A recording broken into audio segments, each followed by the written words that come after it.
বিশ্বের অধিকাংশ মুসলিম দেশগুলোতেই ঈদ মানে আনন্দ, সমাবেশ আর উন্মুক্ত ইবাদতের পরিবেশ। তবে সম্পূর্ণ এক ভিন্ন বাস্তবতা দেখা যায় বিশ্বের অন্যতম কঠোর নিয়ন্ত্রিত রাষ্ট্র উত্তর কোরিয়া, যেখানে সব ক্ষমতা শুধুমাত্র একজনের হাতে, তিনি কিম জন উন। দেশটিতে ধর্মীয় কর্মকাণ্ড কঠোরভাবে নিয়ন্ত্রিত এবং ধর্মচর্চার সুযোগ প্রায় নেই বললেই চলে। মসজিদ নেই, আজানের ধ্বনি শোনা যায় না, এমনকি ধর্মীয় গ্রন্থও প্রকাশ্যে পাওয়া যায় না বলে বিভিন্ন আন্তর্জাতিক মানবাধিকার সংস্থার প্রতিবেদনে জানা গেছে। তবে বিস্ময়কর হলেও সত্য, এমন সীমাবদ্ধতার মধ্যেও প্রায় ৩,০০০ মুসলিম পরিবার বাস করেন দেশটিতে। এদের বেশিরভাগই ইরাক, ইরান, পাকিস্তান থেকে কাজের সূত্রে বা কূটনৈতিক দায়িত্বে সেখানে অবস্থান করছেন। স্থানীয় আইন ও নজরদারির কারণে তারা প্রকাশ্যে ধর্মীয় আচার পালন করতে পারেন না।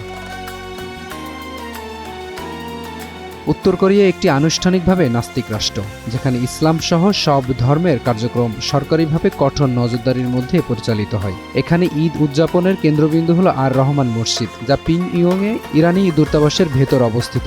এটি দেশের একমাত্র সক্রিয় মসজিদ এবং এটি সাধারণ মানুষের জন্য উন্মুক্ত নয়। মূলত বিদেশি কূটনৈতিক ও দূতাবাস সংশ্লিষ্ট ব্যক্তিরা এখানে নামাজ আদায় ও সীমিত পরিসরে ঈদ উদযাপন করতে পারেন।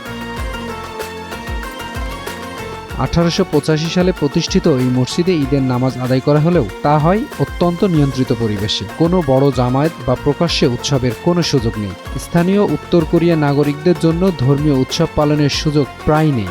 বিশ্লেষকরা বলছেন, কঠোর রাষ্ট্রীয় নিয়ন্ত্রণের মধ্যে ধর্মীয় বিশ্বাস পরিচয় টিকে থাকার এই বাস্তবতাই বৈশ্বিক ধর্মীয় স্বাধীনতা প্রশ্নকে নতুন করে সামনে আনে। উত্তর কোরিয়ার মুসলমানরা তাই নিঃশব্দে নজরদারির আড়ালে নিজেদের ধর্মীয় পরিচয় ধরে রাখার আপ্রাণ চেষ্টা চালিয়ে যাচ্ছেন। এপি পলাশ, টাইমস টুডে।